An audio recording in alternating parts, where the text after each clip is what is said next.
So I constantly talk about how to succeed as a consultant, what you should do to become a consultant, what is consulting and all that. Let me talk about the 10 mistakes I made as a consultant during my first year. And then maybe this can help you prevent those mistakes from either your corporate job or in consulting in general. Maybe this doesn't even apply for consulting, just like maybe client facing roles at all, like maybe account managers.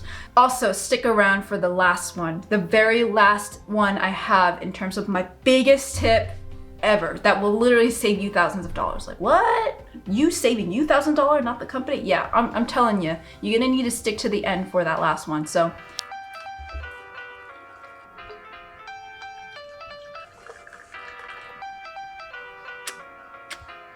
the first thing I want to say is that, you know that meme where they're like, oh, this could have been an email? Actually, a lot of people think that way too.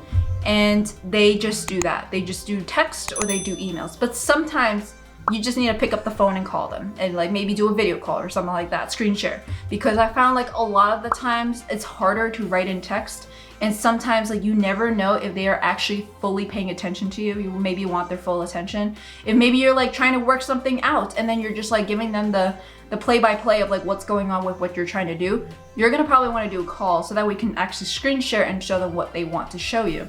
Because I had made the mistake before where I would just constantly go back and forth. I wouldn't give the full picture. If you're gonna do text, write everything out and then just wait. But for me, I just literally wrote one line, waited, and then like was gonna make my response off of that line. Don't do that. That's just wasting your time and their time. So second to that is that actually came up for whenever I was still trying to figure out what to do and research and whatnot. But the thing is, I needed to research. And I know a lot of people are like, what? You're supposed to do research. Like, isn't that normal? But there's a lot of things where you need to think beyond just what's online. Think about like, so one could be asking too many questions before actually researching yourself. And like, you would think like, oh, you know, isn't researching pretty easy to do? Like everyone does that. What I'm talking about here is don't just ask a question to ask. What they recommend instead is come up with a solution or a possible solution before you ask the questions to confirm. So that way you have truly thought it through. Like I would ask a question and I kind of had an idea, but I was wasting his time by saying like, oh, is this possible? So what he was looking for, and this is gonna be specifically for maybe like senior level managers, is that they're gonna be asking you to kind of give them like a no bullshit answer. If you have a question, make sure you have a potential answer that you thought it through, and then you're just asking them to confirm. Instead, you're gonna go back and forth like I mentioned before with the call thing. If you really do need an answer and you don't truly know the answer that like you can't find out elsewhere, then do a call. But you always want to make sure to frame your question in terms of an answer you already have. So, because that will definitely make you look a lot better to the senior level and also save a lot more time. The other one I have is actually something that I didn't know until later on, is to make sure you have the right audience in the meeting. So a lot of times you may want to ask for availability to schedule a call. In this case, it would be like a conference call, or you're trying to do a demo, or you're trying to do like a call like for discovery. But then like it doesn't make sense if the whole time you're talking to the wrong people. So it could be like maybe the decision maker is the CFO or the CTO or the COO or the CEO. But then what's the point if you're talking to like an analyst? Maybe because they're like they're the low hanging fruit.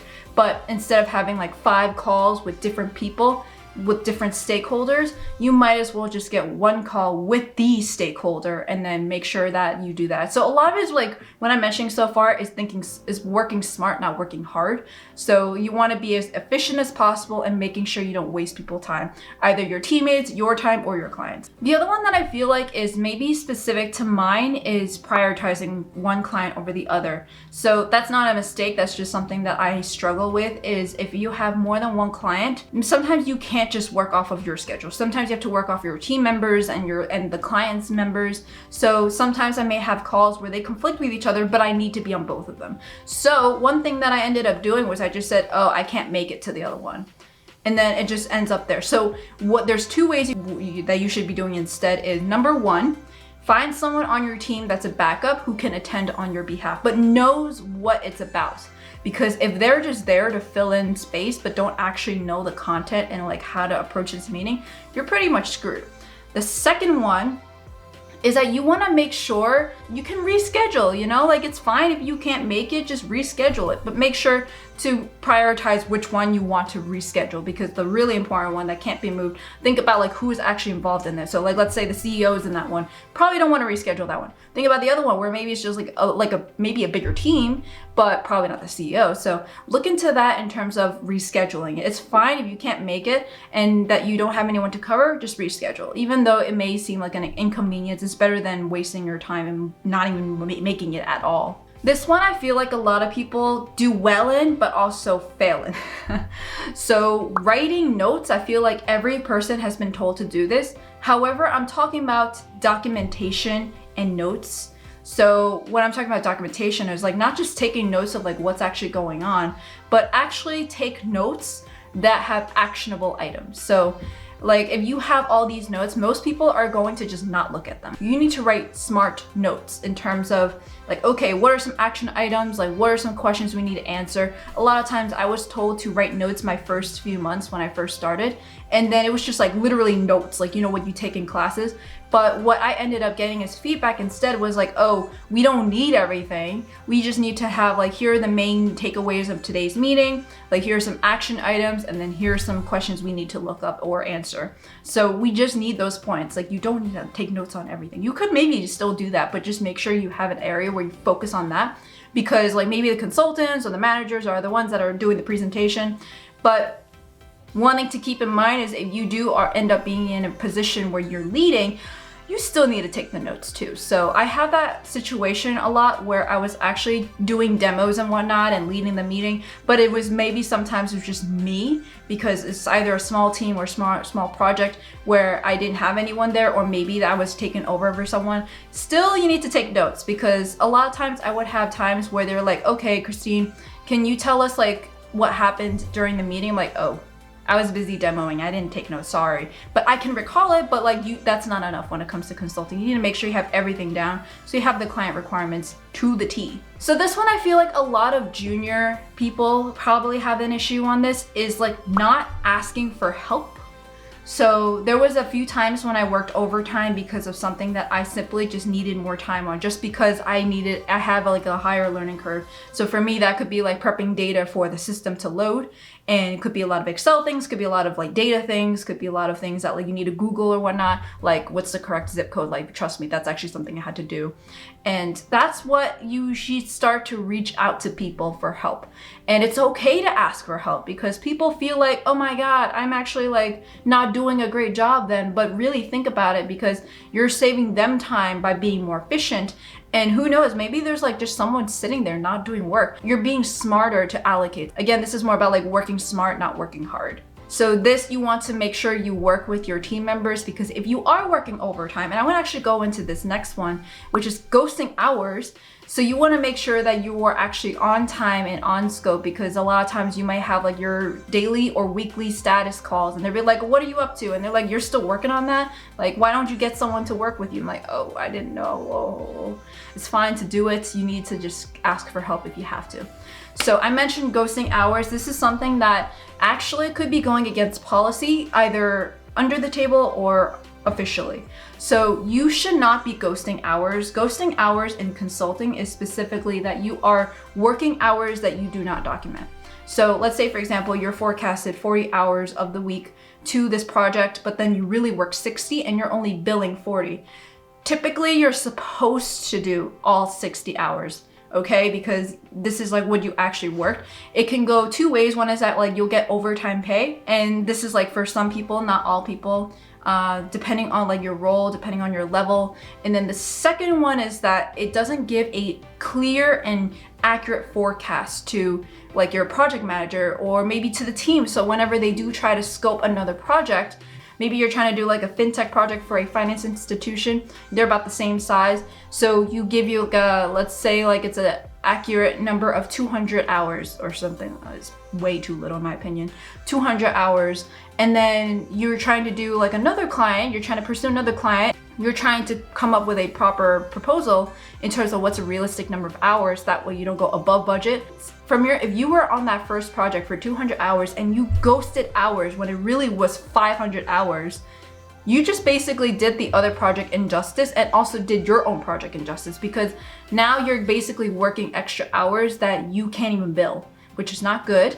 And then the other project will be scoped incorrectly because it really should be like around 500 hours, but because they said 200 is fine, hurting other people too, not just yourself, not just the company. So the other one I have is like typically whenever maybe you have like a team member that is sick or something like that, or maybe another team member who is away for a different meeting or other priorities, is that make sure you know who on your team can actually attend the meetings that are on the calendar. So don't just assume everyone's gonna be there. Actually look ahead of time. Like if, for example, I see like, okay, on Thursday, there's a meeting, but then I remember that person's on PTO.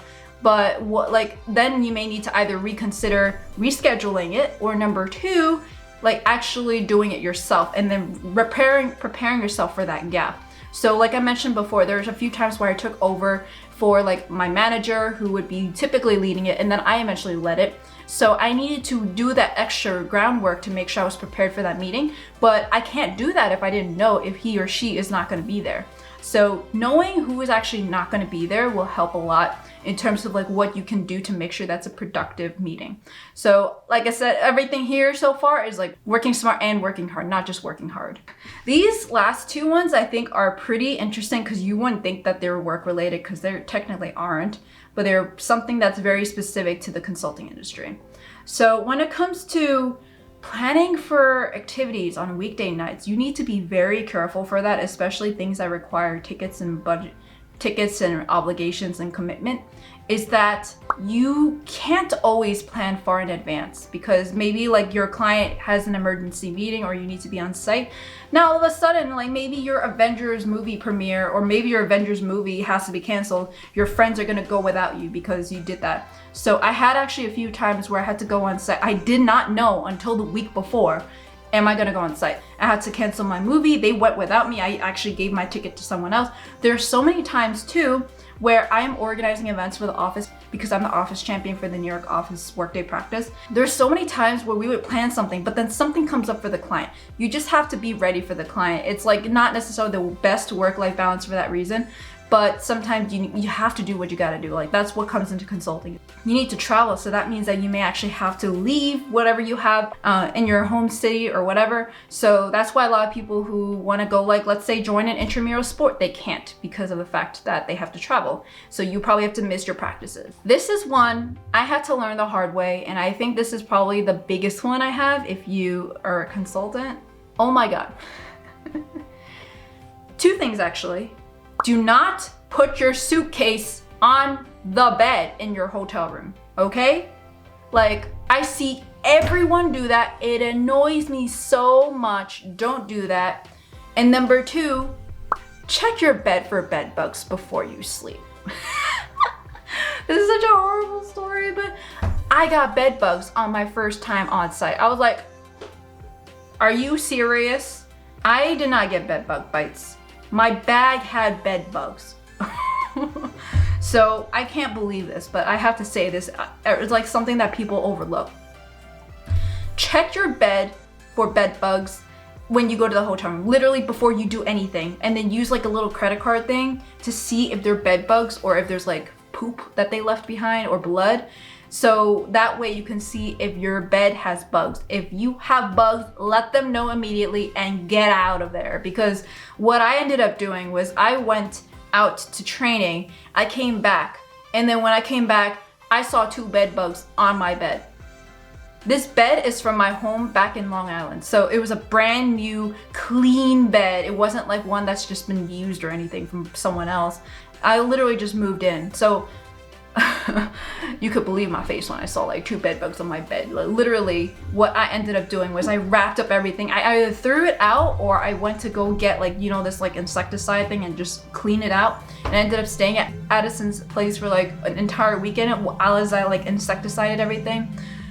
Oh my God, it was such a nightmare. If you're traveling to a hotel, just make sure you do not also put your suitcase on the actual bed, because that's actually how bed bugs can get into your bag, or that you get nasty shit into your bed, because that way, like, even though like hotels clean and everything, they don't really change out the mattress. They just don't. They may not even know about the bed bugs themselves because all they do is just change the sheets. But just keep that in mind, because you don't want to have my mistake where I literally had to buy a whole new mattress and throw out my mattress. That literally costed me $2,000 my first month there. I was like, Don't do that. And this like doesn't even matter if you're consulting or not. If you're in a job where you travel, just make sure to check your bed for bugs. All right. That's all I have. Those were all the big mistakes that I learned while I was in consulting my first year. So if you found any of this interesting, please let me know. I think like the bed bugs is something that you may have not known. If you found these mistakes really helpful, please learn from them because they either caused me a lot of headache or a lot of work. You want to work smart as well, not just work hard. And if you do all of that, you're pretty much good. Again, these are just from my first year. I still make mistakes to this day, but you need to remember to keep on learning them.